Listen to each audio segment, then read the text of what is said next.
He liked early mornings when the town was still quiet. The sky held a soft gray color, and the birds practiced notes that sounded like a warm-up before a song. He made coffee in a small kitchen that was always neat. The same mug. The same careful pour. He folded the dish towel and placed it on the counter in a straight line. In the hallway mirror he checked that his collar was smooth and that his shoes were clean. Habits stayed with him. He did not fight them, he used them like tools for a calm life. His name around the neighborhood was simply Mr. Hill. People knew the name but not the details of his past. He lived on the edge of town in a one-story house with a tiny front yard. The yard had a narrow path of stones he had set by hand, each one pressed into the soil so it would not wobble. There was a small bench he made out of reclaimed wood. On it sat two potted plants, both healthy and watered on a schedule he never missed. The house was simple, quiet, and honest. It fit him. On Saturdays, he drove to the community plaza for his errands. He liked to go early, before the long lines.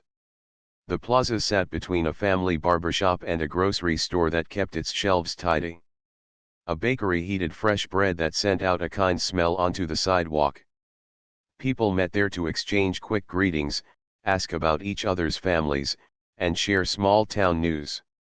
Mr. Hill parked in the same area every week, not too close, not too far, somewhere that left good spots for others who needed them more.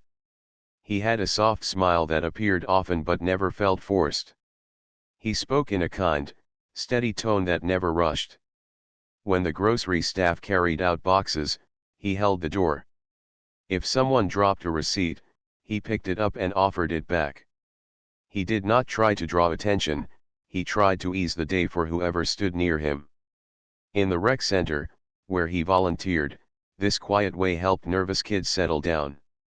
He led the weekend skills sessions for middle school basketball. He did not shout. He explained. He put the ball in a child's hands and said, "Try it this way once. Then find your own way." The rec center staff trusted him with the tricky moments. When two boys argued over a court, he walked over without a heavy step. He asked each one to explain. He listened, nodded, and gave them a plan that let both save face. 5 minutes here, 5 minutes there, then rotate, he'd say, pointing to the clock. Then he would praise the first good pass he saw, so that the room's attention moved from the argument to the game. After the session, he wiped down the balls, put them back in the wire rack, and stacked the cones by color. He never left a mess behind. He did not tell stories about his old life, but parts of it showed in small ways. He noticed exits without looking like he was looking. He parked with his front tires straight, as if ready to roll without delay. He stood where he could see a room without blocking anyone else's view. When thunder rolled, he measured the seconds to the next flash without thinking. These were not sharp edges, they were smooth edges worn by time and purpose. His neighbors, like Mrs. Green from the corner house, only knew that he was the first to drive them to a checkup when their car broke down, and the last to accept gas money. His car was not new, but it was honest and well cared for, the paint waxed by hand every other month. The tires were checked by touch and by gauge. In the glove box, there was a tire pressure log, a small flashlight, and a clean cloth. In the trunk, a city map lay folded next to a jack and a neatly coiled tow strap. He did not hope for trouble, he prepared so other people's worst days might be a little easier. At the plaza, people knew other faces too. There was a patrol officer who liked to stand near the curb and chat with whoever was around. He kept his sunglasses on even in soft light and told jokes that made some laugh and others look down at their bags. His voice carried, and sometimes his jokes carried too far. He liked to act like the center of the scene, like a person who has watched too many clips and wants to play the lead. The barber rolled his eyes behind him once or twice but stayed quiet. The grocery cashiers kept serving, their smiles polite and tired. Mr. Hill never looked for conflict with anyone. When he saw the officer at the plaza, he nodded the same way he nodded to the baker, the barber, and the person sweeping the sidewalk. His nod meant I see you and I wish you a good day, nothing more and nothing less. Most days, the officer nodded back. Some days he made a small comment about a car parked slightly crooked or a shopping cart left loose in the lot. Mr. Hill would quietly fix the cart or adjust his parking if it was his. He did not leave room for fuss. The town carried tiny signs of unease, small things that people felt even when they did not speak about them. A look held a beat too long. A joke that landed in the wrong place. A store door that stayed locked an extra second before it opened. Mr. Hill felt these things like wind on his skin. He did not push against them with noise. He answered them with presence, showing up, doing the next right thing, being steady. When someone greeted him, he made sure he greeted them back. When a child asked, "How do you always make that clean bounce pass?" he smiled and said, "By practicing the easy parts. Then the hard parts feel easier." On his kitchen shelf sat a closed photo album. He almost never brought it down, but when a storm rattled the windows, he would wipe the cover with his cloth as if it were a window too. Inside were pictures of people in uniform, faces focused, but those pages stayed private. He had worn that life with pride. He had led with care.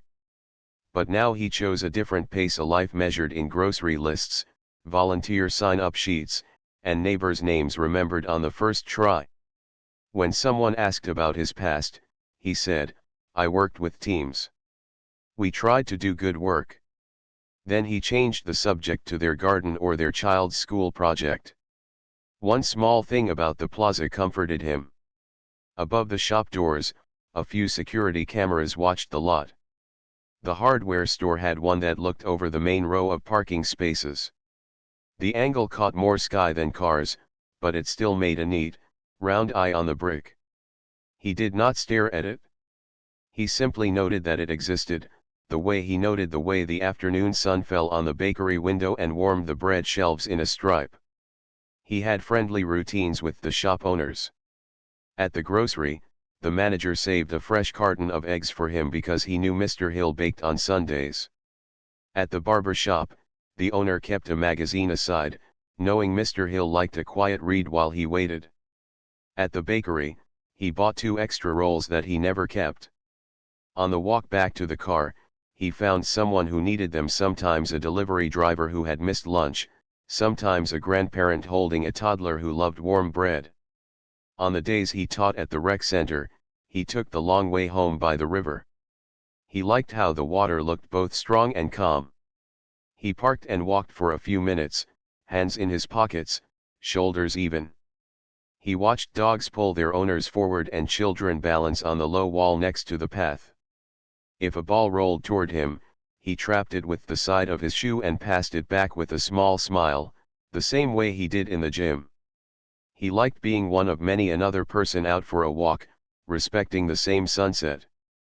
Back at home, neighbors sometimes knocked with small requests. A lamp would not switch on. A sink would not stop dripping. He brought his small toolkit, worked in steady steps, and explained what he was doing in plain words. He did not act like a hero. He acted like a neighbor. When they tried to pay, he said the same line, "Help someone else when you can. That will cover it." This answer spread. Over months, the block grew friendlier in small, practical ways. People returned carts to the right place. They waited for each other at the 4-way stop. They learned each other's dogs' names. Even with all this kindness, he was not naive. He understood how people sometimes judged first and learned later.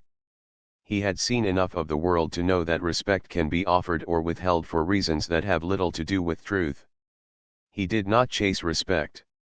He built it, one calm act at a time, like laying those path stones in his front yard. If one stone sat uneven, he lifted it, cleared the soil under it, and placed it again until it was right. As for the officer, he lived on the other side of town and walked through the plaza like a stage. He liked to lean on the hood of the cruiser, talk loud enough to be heard, and make light remarks about little things. He laughed at his own lines.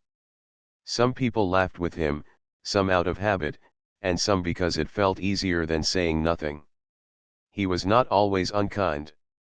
He helped carry a box once for an older man and wheeled a cart back to the rack. But he also teased a teenager about a loose shoelace until the boy's face changed. He played small games that did not look like games to the people on the other side. Mr. Hill saw him without judgment.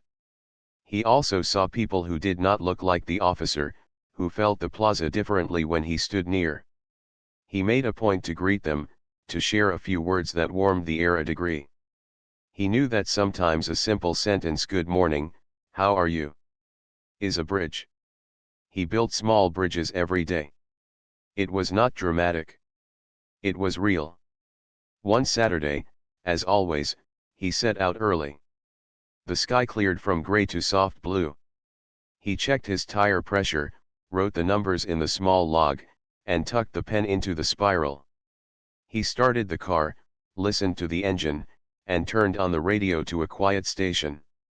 At the plaza, he slid into his usual spot, aligned the car straight, and cut the engine. He sat a moment, hands still on the wheel, letting the morning settle around him like a friendly coat. He walked to the grocery with a canvas bag folded under his arm. The sidewalk felt clean under his shoes.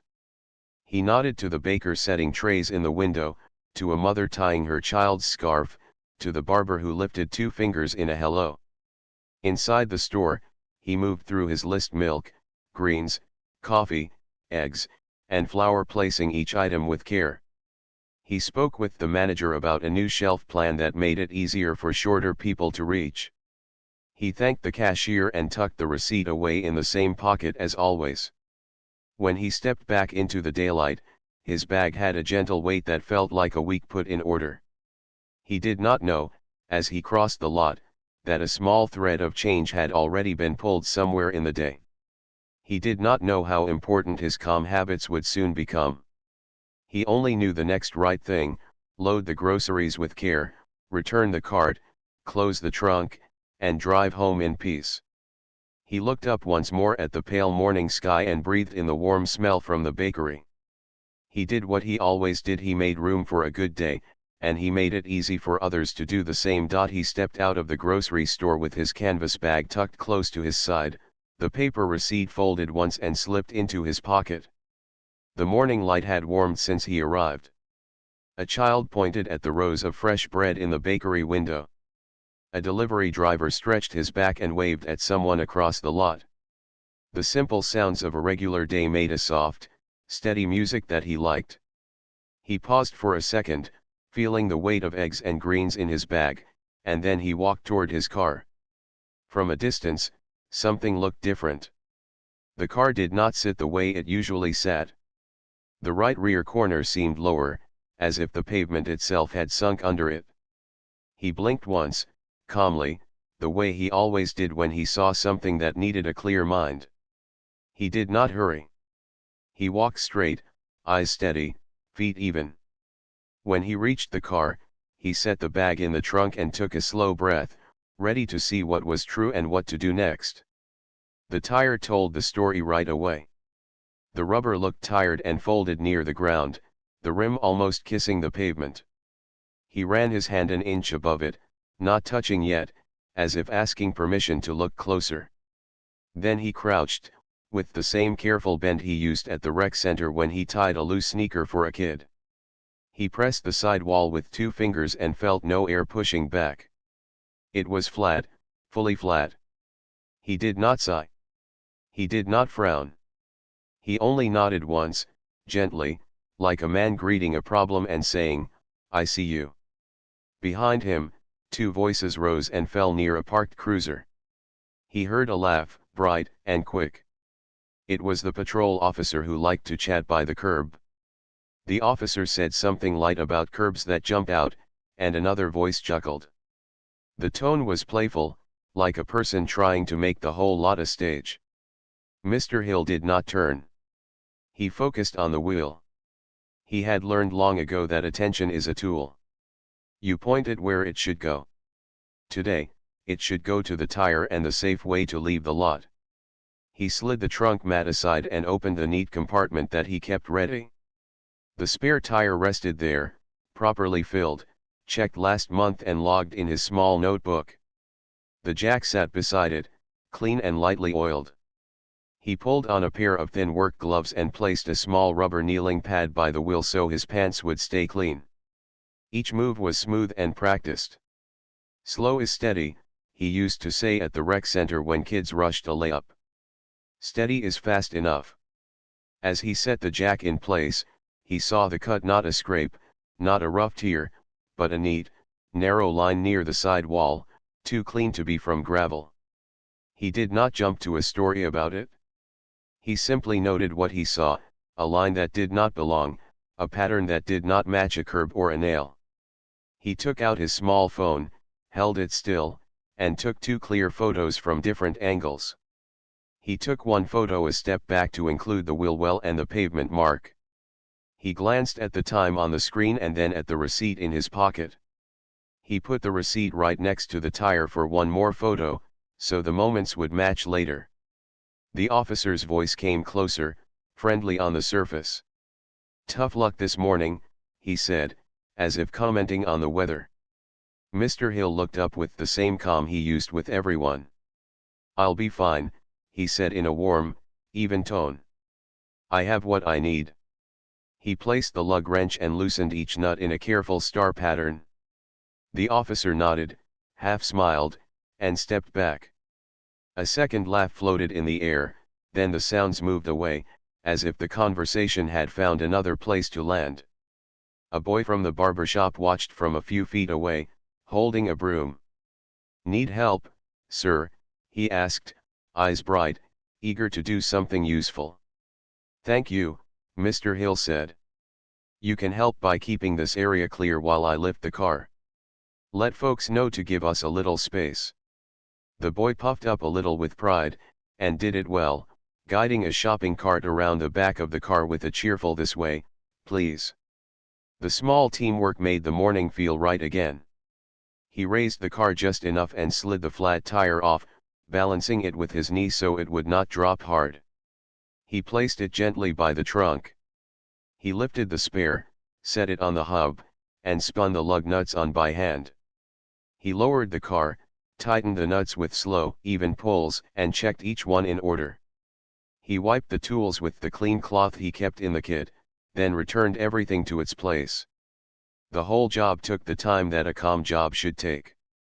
He thanked the boy and handed him one of the extra bakery rolls he had bought. The boy's smile was like a small sunrise. The lot returned to its normal rhythm. A woman passed by with a stroller and said, "You handled that like a pro."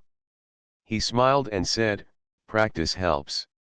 A man with a stack of boxes paused to look at the flat tire and the neat cut line.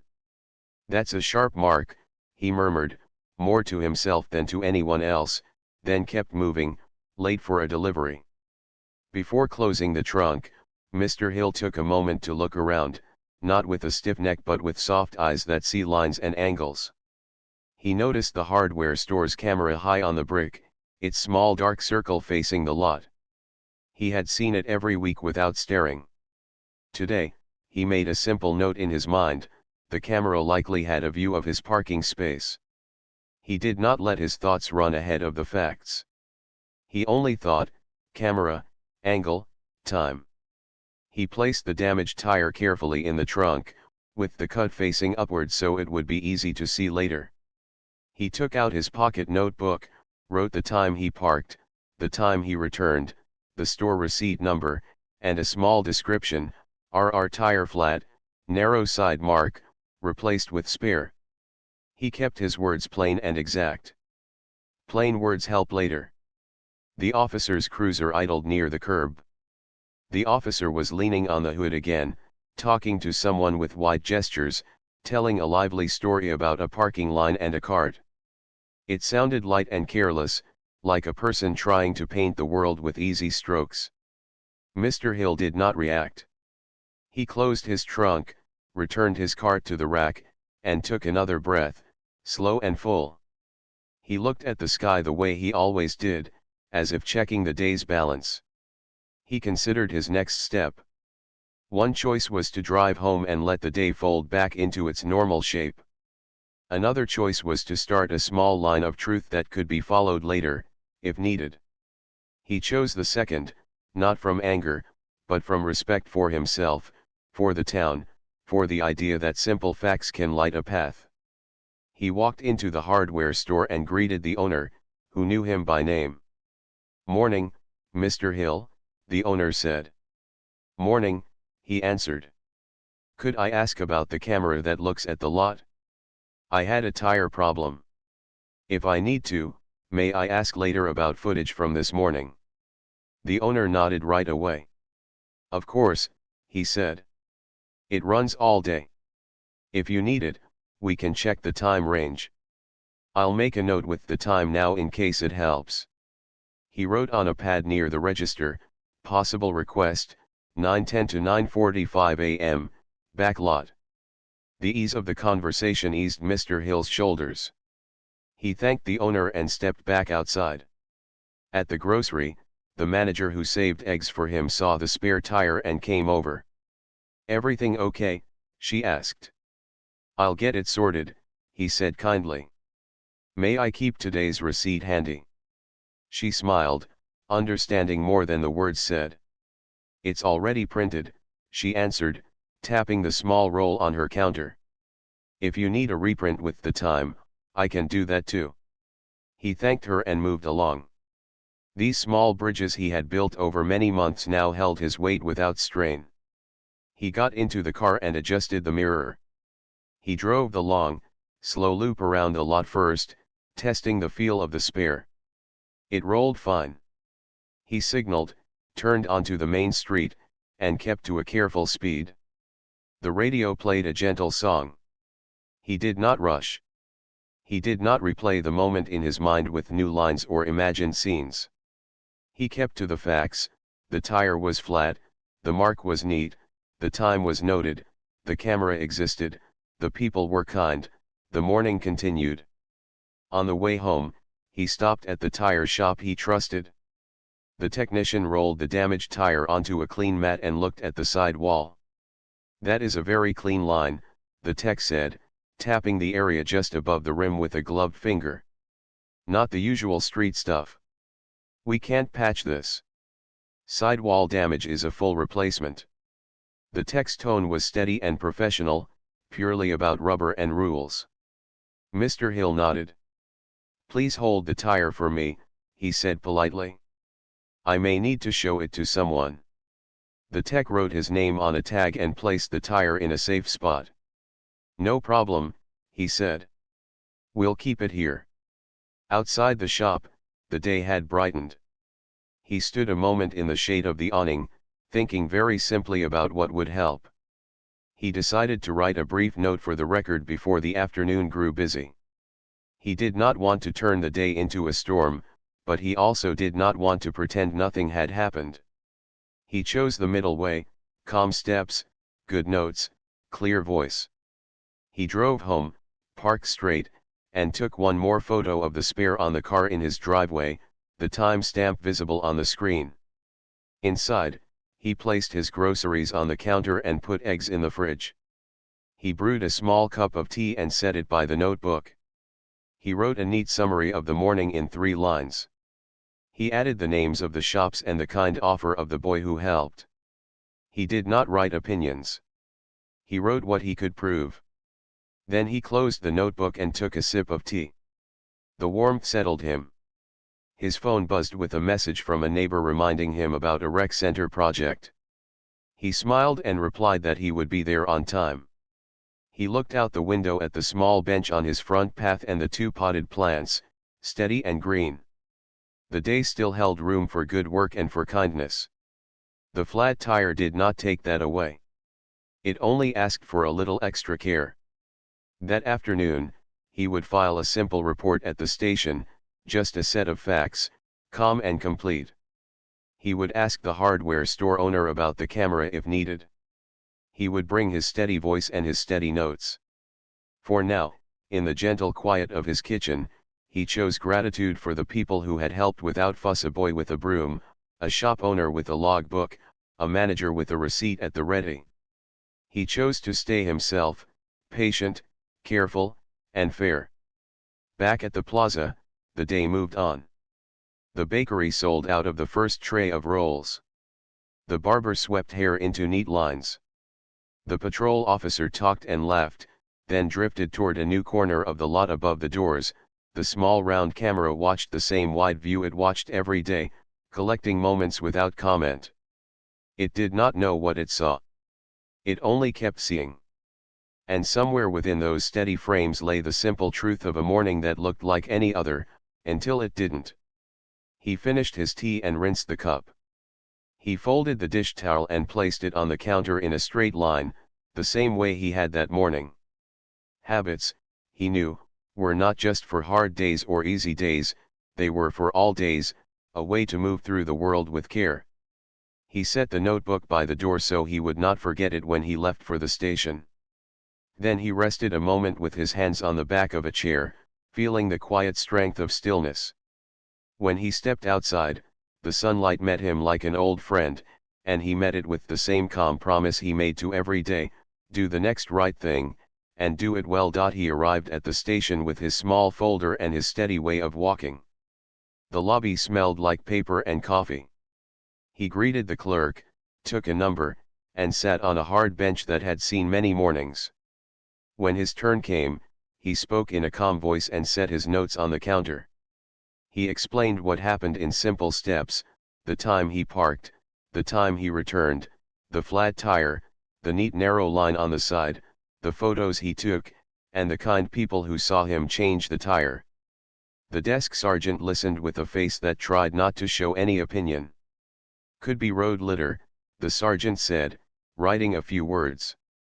We see that a lot. Mr. Hill nodded once. It could, he said. It might also be something else. I would like to file a report. The sergeant slid a form under the glass. He filled it out in plain writing, no extra words, only facts. He asked for a copy and a case number. He thanked the sergeant for the time and left the lobby with the same even step he used when he arrived. Outside, the air felt a little cooler than before. He walked to his car and sat for a moment, hands resting on the wheel, thinking not about blame but about the next right step. He decided to build a clear record with gentle, careful moves. He drove to the hardware store and spoke to the owner again. The owner brought out a small notebook they used for requests. The camera was running, the owner said. It points at the row where you park. I can't release video without a formal request, but I can save the clip so it doesn't get erased. He wrote the note in his book and also typed it into the store computer: hold back lot camera 9:10 to 10:10 a.m., Saturday, for Mr. Hill. He printed a short statement on store letterhead that said the camera was working and faced the lot at that time. He handed it across the counter. If the station asks, I'll share what I can, he said. Mr. Hill thanked him and placed the paper in his folder with care. Next, he went to the tire shop. The technician who tagged his tire the day before met him with a polite nod. Would you be willing to write a simple service note? Mr. Hill asked. Only what you saw. That the tire had a clean line on the side and could not be repaired. The technician agreed.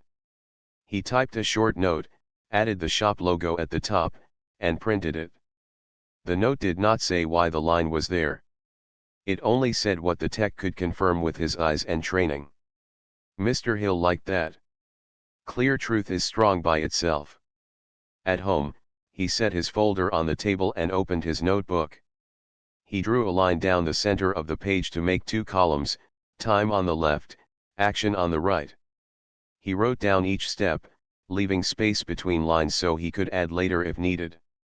9:12 a.m. parked in plaza, 9:14 entered grocery, 9:37 paid for items, receipt hashtag printed, 9:41 noticed rear tire low, 9:42 to 9:54 changed tire, 9:57 spoke to hardware owner, 10:15 tire shop, 11:30 filed report. He did not rush. He let each detail rest on the page like a small building block. By afternoon, his phone buzzed twice. First was a message from a neighbor, "Heard you had car trouble. All okay?" He replied yes and thanked them for asking. The second message came from a friend who sometimes cut hair at the plaza. "Word is you filed a complaint. Careful. Folks don't always like that." The words were kind in tone, but they also carried a hint of worry. He read them with care. He knew the friend meant well. He set the phone face down and returned to his notes. He underlined 2 words, steady and fair. Over the next 2 days, he felt small changes in the air around him. A cruiser rolled past his street more often than usual, not fast, just there. At the plaza, the same officer laughed with a group by the curb, telling a story with big hand motions. When Mr. Hill walked by, the laughter paused for a moment and then picked up again, brighter than needed. He greeted them with the same nod he gave the baker and the barber. He kept his voice warm and his pace even. He did not answer louder with louder. He answered with presence. That evening, he opened the city website and found the page for public records and complaint follow-up. He wrote a short letter in plain words, the date, the case number, and a request that any camera clips, patrol car logs, and officer notes for that hour be set aside for review. He also added one more line: if body cameras were in use, he asked that recordings from the lot at that time be preserved. He did not try to guess what was on those clips. He only asked for fair storage.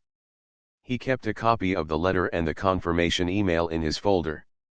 At the rec center, he did not bring the matter into the gym. The children did not need to carry it. They needed practice and praise and someone to show them how to plant a foot before a pass. Still, the habits that had served him in hard jobs returned in gentle ways. He arrived earlier than usual. He sat on the bleachers and watched the doors and windows settle in his mind, where the light fell, where the echoes gathered, where a nervous kid might sit alone. None of this felt heavy. It felt like care. When 2 students argued over a missed call, he guided their energy back to the ball, just as he always did. "Let's reset," he said, smiling. "Fresh start, fresh pass." On the 3rd morning, he returned to the station with his folder, not to push, but to add the new papers and check that his report had been logged. He spoke to a different clerk who looked tired but kind. The clerk pulled up the case and read a note that said pending review. The words were thin, like air at a high place. "Thank you," Mr. Hill said. "I'll provide any facts you need." He left a copy of the hardware store statement and the tire shop note. He also left a short list of the names of people who had seen him change the tire, only those who had told him it was fine to share their names. He did not ask them to take sides. He only asked for what they saw. 2 wrote their names and phone numbers on a slip of paper with a simple sentence: "Saw Mr. Hill change tire, looked like a clean line on side." Plain words again. That afternoon brought the first direct pushback. A man he knew only a little stopped him outside the grocery and spoke in a quiet voice. "Some folks think you're making noise," he said. "It takes energy to fight City Hall." Mr. Hill thanked him for the advice and smiled softly. "I'm not fighting," he said. "I'm filing. There's a difference. I am asking for simple care with simple facts." The man shrugged, not unkindly, and walked on. Mr. Hill watched him go and then held the door for a woman with a stroller. The small choice made the day feel balanced again. At home that night, he slept lightly, not from fear, but from the way the mind reviews a puzzle when the house is quiet. He woke before dawn, brewed coffee, and wrote a fresh page in his notebook. At the top, he wrote 3 short lines: "I will speak softly. I will keep records. I will give people a fair way to do the right thing."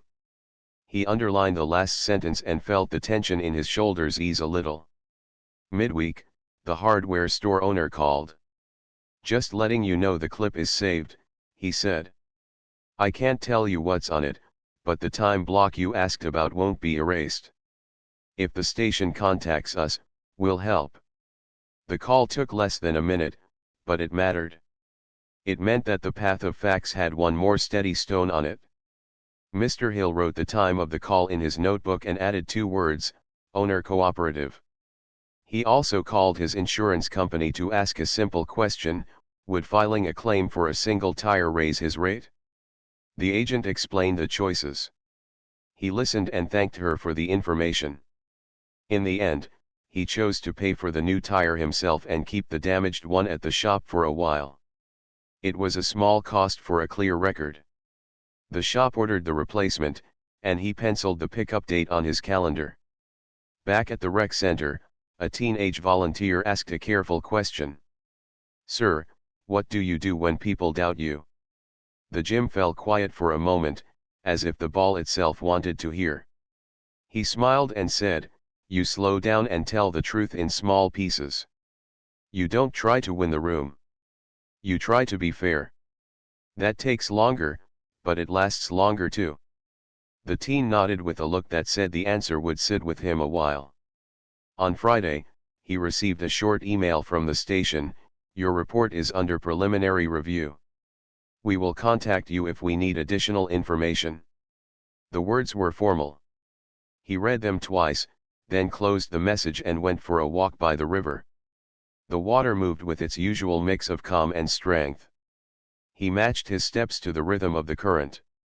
He breathed in the simple gift of an open path and a wide sky. That weekend, he noticed one more small change. At the plaza, a few people treated him with extra care, as if the air around him had turned fragile. He offered them the same steady greeting he always did. He mentioned the rec center bake sale and asked a barber about his mother's health. He did not carry the folder around. He carried bread rolls for sharing and a list of nails to buy for a neighbor's fence. He chose what he brought into rooms. During a quiet afternoon, he prepared one more gentle step. He drafted a letter to the city's office that oversees fairness in public services. The letter was short, respectful, and exact. It did not accuse. It described. He attached copies of the store note, the tire shop note, and his timeline. He asked not for special care, but for equal care, that his report be read with attention and that any evidence be reviewed by people who were not part of the same shift. He printed the letter and mailed it. Then he went outside and watered his plants. Small comments reached him, as they do in a town. Maybe you should let it go came from one corner. Good for you for writing it down came from another. He answered both with the same soft smile. He kept walking, kept greeting, kept his daily routine strong. He made sure to be early for the rec center, to return carts to their place, to offer a roll to a driver who looked like he could use a snack. These were not tasks. They were choices that guarded his peace. On Sunday night, he opened the photo album on his shelf, not to live in the past but to remember a lesson it taught him: the most useful kind of strength is quiet and clear. He turned 2 pages, then closed the cover and set it back in its spot. He sharpened a pencil, checked the ink in his pen, and refilled the small bottle of oil for the jack in his trunk. He laid his folder in the hallway by the door so it would be ready for the new week. By the time Monday came, he had done what he could do without raising his voice. He had filed a proper report, kept a careful timeline, preserved possible camera clips, collected honest service notes, and treated every person with respect. He had not argued in the lot. He had not tried to win with clever words. He had given the truth a clean path to walk around him. A few people still whispered. A cruiser still rolled by now and then. But inside his home, and inside his heart, the same promise held: stay steady, stay fair, and let the facts make their quiet way forward. He knew that the next step would likely be a meeting where he would place the folder on a long table and speak only what he could show. He did not dread it. He did not desire it. He accepted it. He ironed a shirt. He polished his shoes. He set 2 extra bakery rolls aside for the boy with the broom at the barber shop. Then he slept, not with heavy dreams, but with a simple picture in his mind, a row of flat stones in a path, each one pressed into the soil, firm underfoot, leading toward a day where care and truth could sit in the same room and be seen for what they are. He woke before sunrise and ironed a plain shirt until the fabric lay smooth. He polished his shoes until they held a soft shine, not to impress anyone, but to remind himself to bring care into every room. He set his small folder on the table and opened it one more time. Inside were the photos, the store note about the camera, the tire shop note, the case number from the station, and his timeline written in clean lines. He added 2 fresh items, a short cover letter and a list of people willing to confirm what they saw. He closed the folder and breathed out slowly, as if letting the day know he was ready. He drove to the city building where meetings with the department heads took place. The lobby was quiet, with a plant in the corner and chairs lined up like patient friends. A receptionist greeted him with a warm good morning and asked his name. He spoke gently and offered the letter that explained why he was there. She made a quick call, then asked him to wait. He sat with his hands relaxed on his knees and watched the light move across the floor. Soon, a door opened and the police chief stepped out with the city attorney. Both had composed faces and the careful tone people use when they know they need to listen well. "Mr. Hill," the chief said, shaking his hand. "Thank you for coming." The city attorney nodded and held the door. Inside, the room was bright, with a long table, a wall clock, and a screen for viewing clips. There was a pitcher of water and 3 glasses. Everything looked simple and tidy, which helped. They took their seats. The chief invited him to begin. Mr. Hill opened his folder and slid the cover letter across the table, followed by the timeline. He spoke in clear steps, the same way he taught a new drill at the rec center. He did not add color. He did not guess. He said what happened in the order it happened, and when he reached the part about the neat line on the tire, he placed the photos on the table and let the images speak for themselves. The city attorney read while the chief looked at the photos. "Do you have any supporting notes from businesses nearby?" the attorney asked. "Yes," Mr. Hill said, and handed over the small statement from the hardware store. "They cannot release the clip without a request, but they have kept the time block so it is not erased." He also handed over the tire shop note that explained the side mark and why the tire could not be repaired. The chief's eyes moved with care over each line. "Would you be comfortable if we requested the clip from the store?" the chief asked.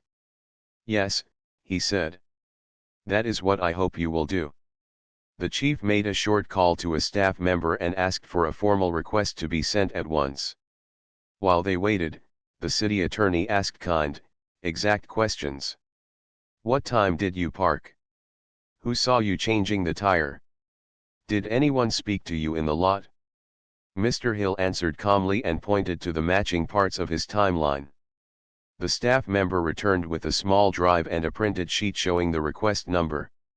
The screen on the wall lit up, and the staff member pressed play. The clip showed a wide view of the lot, the row of cars, the line of shop doors, and a corner of the street. The image was not movie bright, but it was steady. They watched the time stamp in the corner. There he was, parking in his usual spot. There he was, walking toward the grocery with his bag folded under his arm. A few minutes later, a cruiser rolled into the frame and stopped near the curb. The officer stepped out and talked to someone off camera. The clip went on. The officer moved across the lot, still talking. Then, as the minutes passed, the officer walked toward the row where Mr. Hill's car sat. In the room, no one spoke.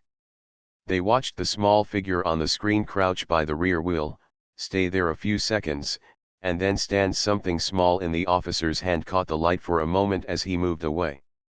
The staff member paused the clip, rewound, and played that segment again, then paused on a clear frame that showed the officer's position and the wheel. The room stayed quiet. The chief leaned forward. The city attorney wrote a note in the margin of the timeline and drew an arrow to the clip time. The staff member saved the clip and labeled the file with the date and a code. Mr. Hill sat with his hands folded, steady, saying nothing.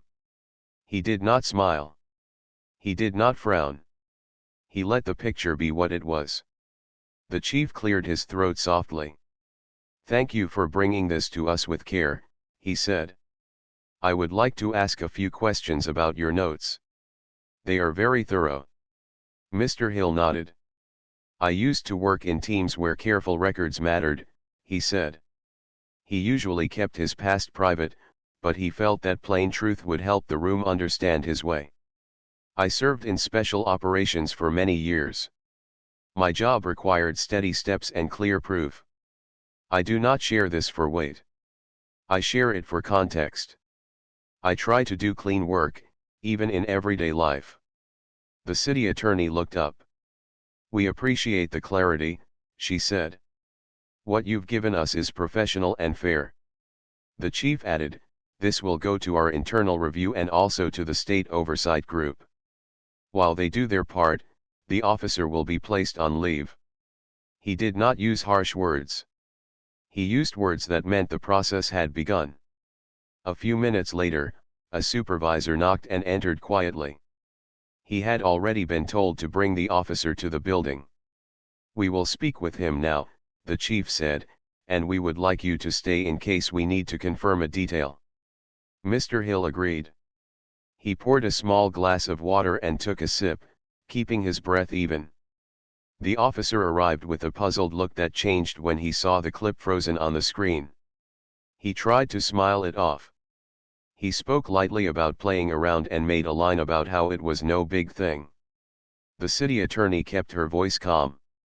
"Please sit," she said. "We are going to review this together."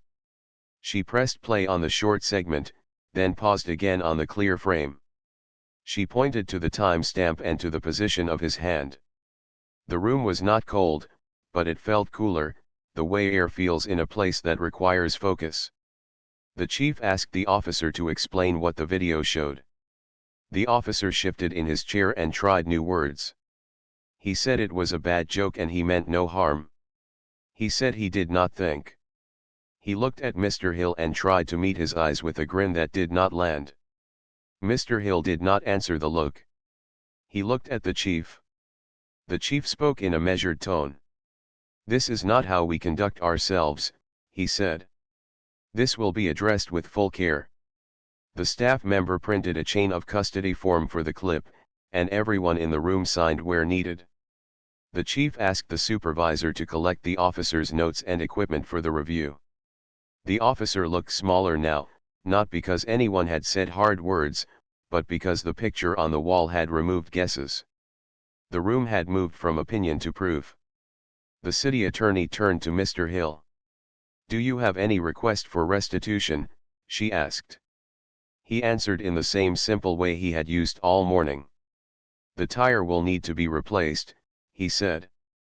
"The shop has it, and I have the bill. I would like the cost covered. More than that, I want the process to be open and fair." She wrote this down and nodded. "Understood." They took a short break while paperwork moved through the halls. Mr. Hill stood by the window and looked at the trees outside. He thought of the boy with the broom at the barber shop, the store owner who saved the clip without fuss, the tire tech who wrote an honest note, and the neighbor who warned him that some people do not like reports. He felt grateful for each small act of normal care. He also felt calm about what came next. When they sat again, the chief outlined the steps. The department would start a full review with timelines and interviews. The State Oversight Office would receive the clip and the notes the same day. The officer would be on leave while the review took place. The city attorney would speak with the store owner and the tire shop to confirm what had been written. Mr. Hill would receive updates at each stage. "Do you have anything you would like to add?" the chief asked. Mr. Hill took a breath. "Only this," he said. "Respect should not depend on a person's past or title. People in this town should not need to share a resume to receive honest care. I am asking for that kind of care, not only for me, but for anyone who comes after me. The room held his words for a moment.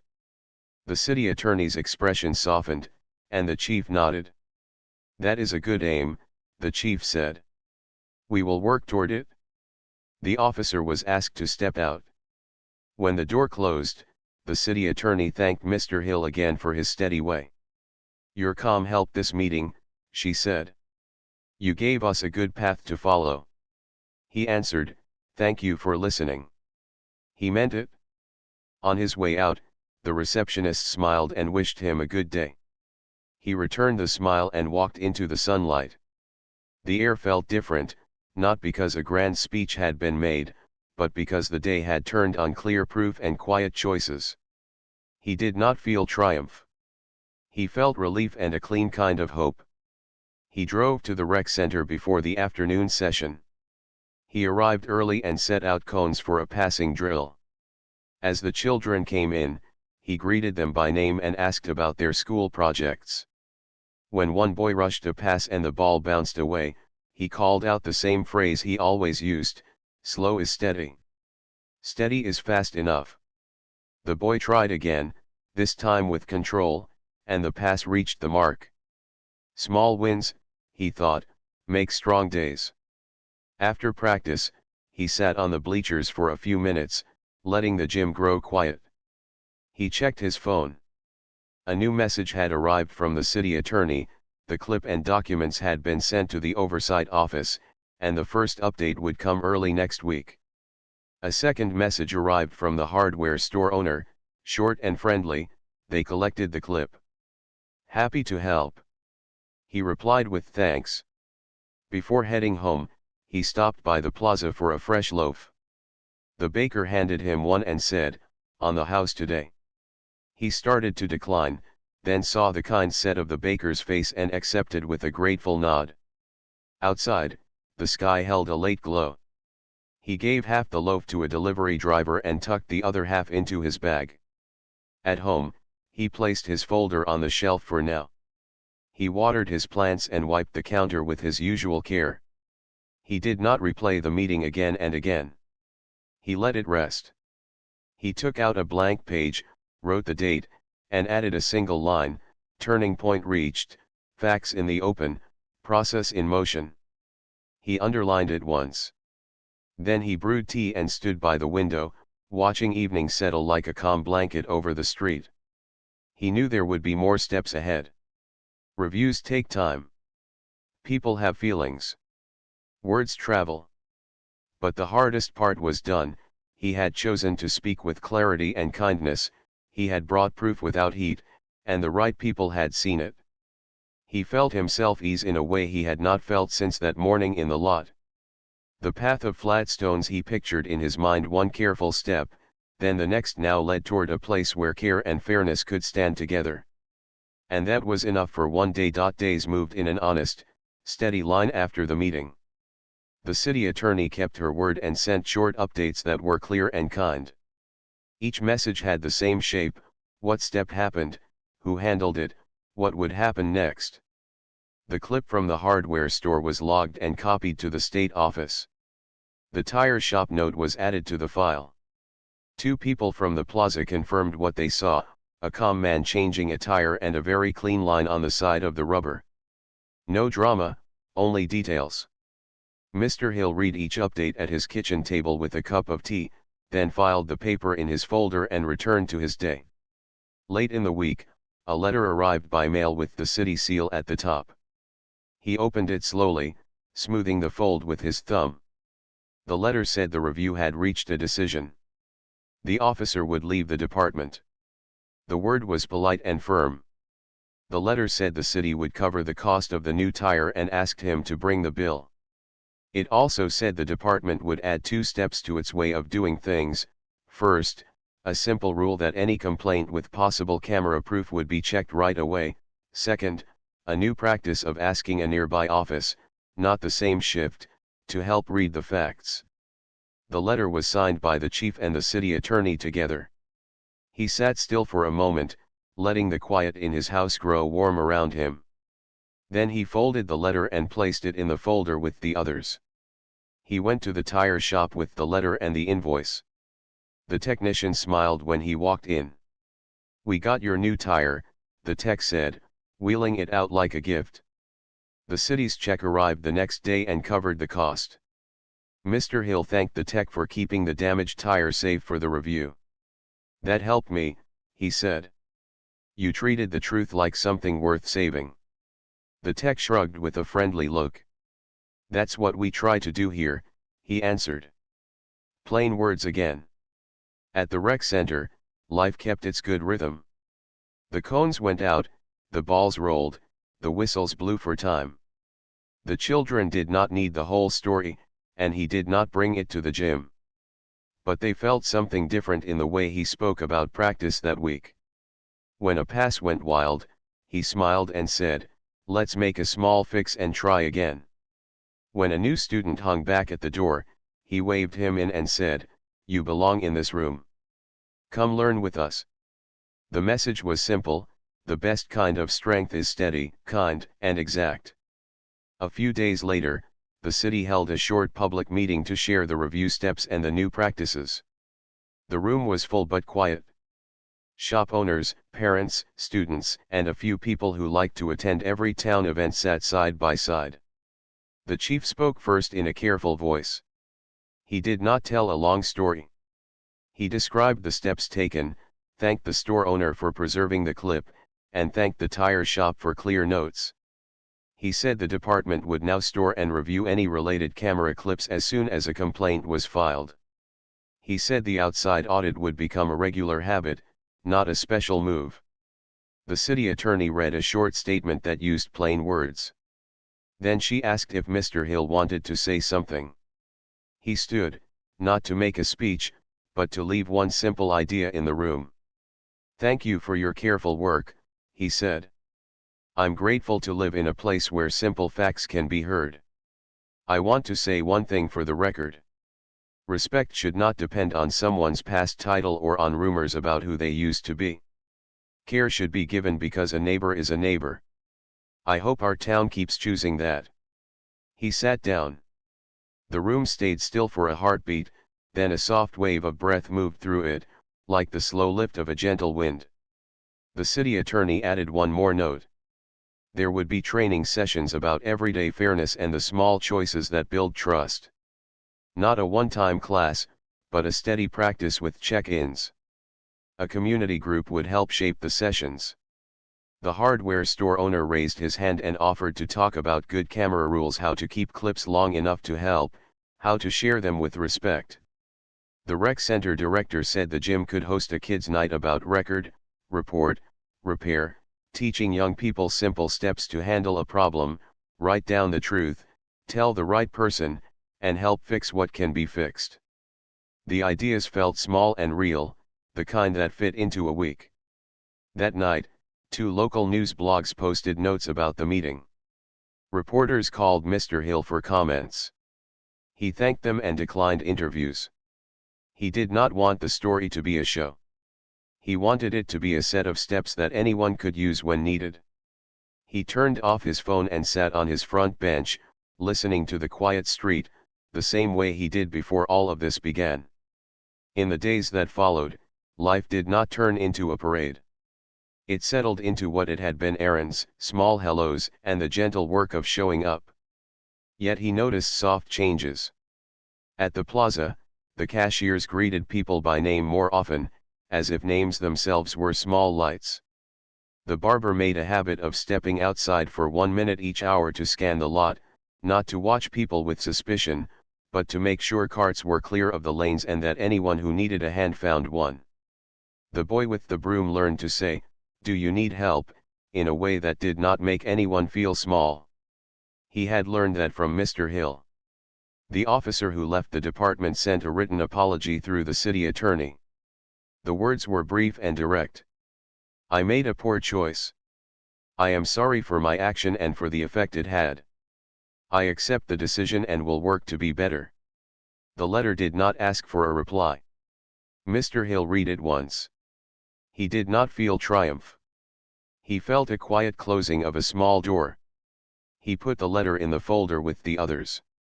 Then he took a slow, deep breath and went outside to water his plants. On Sunday, the rec center held a bake sale to raise funds for new balls and fresh paint on the lines. He brought a tray of rolls and a pot of jam. The room smelled like cinnamon and sugar, and the tables filled with neighbors who had time to talk. A woman he did not know well thanked him for how he handled the tire matter. "You stayed patient," she said. "That steadied the rest of us." He smiled and said, "Thank you for saying that. Many people helped. I just did my part." He meant it. He believed that a good outcome rarely belongs to one person. He kept his morning routines. He still woke before the sun, made careful coffee, folded the dish towel in a straight line, and checked his shoes in the hallway mirror. He kept his small notebook by the door, not because he expected trouble, but because writing things down had become a kind habit that helped him in all kinds of days. He used it to record plant watering, practice plans, and a list of people to thank. One afternoon, the rec center director asked him to design a short workshop for teenagers called Calm Steps. He smiled at the title. The workshop had 3 parts: look, note, and speak. Look at what is really there. Note what you can prove. Speak with a voice that makes room for truth to be heard. He taught it with the same spirit he used for the bounce pass: show the easy part first, let it become muscle memory, and the harder part will go better. The teens responded with curious eyes and smart questions. "What if someone laughs at you for writing things down?" one asked. "Keep writing," he said. "You will be glad you did." They practiced with small, everyday examples: a scuffed wall, a broken net, a missing curve in the painted line. They filed friendly reports and then repaired the small things with tape and paint. It felt good to fix what they could fix. The hardware store owner added a sign near the register: "We will help with camera requests. Ask us how." It was not a big sign. It was the right size for people who needed it. The grocery manager trained new staff to keep receipts handy and to reprint with times if a customer asked. "We are part of this town's record," she said with pride. The barber taped a small list behind his chair with phone numbers for city offices, so he could hand them out without searching. These were the gentle tools of a place that wanted to be fair. Weeks turned into a month. The state office sent a final letter to Mr. Hill. The review confirmed what the clip showed and closed the file with clear notes. It praised the city for quick action and for adding the new steps. The letter thanked the store and the shop for their help. It thanked him, too, for his steady way of telling the story. He placed the letter on top of the stack in his folder and felt something loosen in his chest, like a knot untied. He did not keep the folder in sight. He slid it onto a high shelf and went for a walk by the river. The water moved in its calm, strong way, same as before. Families walked the path. A dog carried a stick twice as long as its body and seemed pleased with the challenge. A child waved and said, "Coach." He waved back and laughed softly. That evening, he sat on his front bench with a small notebook and wrote a page titled "What I Learned." He kept the lines short. Listen first. Write in plain words. Ask for help when help will make the truth clearer. Say thank you. Care for people even when you are asking hard questions. Do not use your past to win a point. Use your present to show care. He closed the notebook and watched the sky change colors. A neighbor walked by and asked about the plants. He shared tips and offered a cutting in a small cup of water. The neighbor promised to bring a pie next week. It felt like a friendly trade that would start a new small tradition. From time to time, people still asked what he used to do, curious after the town hall. He kept his answer simple. "I worked with teams. We tried to do good work." If they pressed, he smiled and asked about their work instead. He meant what he had said at the meeting: respect should not rest on titles. He wanted his days to demonstrate that. One morning, he returned to the plaza and found a small note taped inside the cart rack, "Thank you for returning me." It made him laugh. He watched a teenager push a loose cart into the row and read the note aloud with a grin. Little messages can change a place, he thought, the way a lamp changes a room. Small, steady light. He bought bread as usual and kept 2 extra rolls in his bag. He found someone to give them to before he reached his car. He lifted the trunk mat to check the jack and the spare, more out of habit than worry. Everything was in its place, clean and ready. He closed the trunk and looked at the sky for a long, gentle moment. He understood something more deeply now. A good town is not made only by large words in a big room. It is made by small choices repeated, a saved clip, a fair note, a careful form, a clean apology, a neighbor who holds a door, a coach who teaches a calm step. He had been part of teams that moved with strict plans and quiet focus. Now he lived in a town that could do the same in its own simple way. On his way home, he drove past the rec center and saw 2 kids practicing the bounce pass on the sidewalk. "Slow is steady," one said. "Steady is fast enough," the other answered, and their hands found the right rhythm. He smiled and tapped the steering wheel once, the way a person taps a table when a song reaches the good part. The road ahead was clear. The day was ordinary and good. And that was exactly what he had hoped for, not a headline, but a home where fairness felt normal, where truth could take a simple walk from one step to the next, and where a neighbor could live quietly, with care, and be seen for who he was, someone trying, every day, to do the next right thing, and to do it well.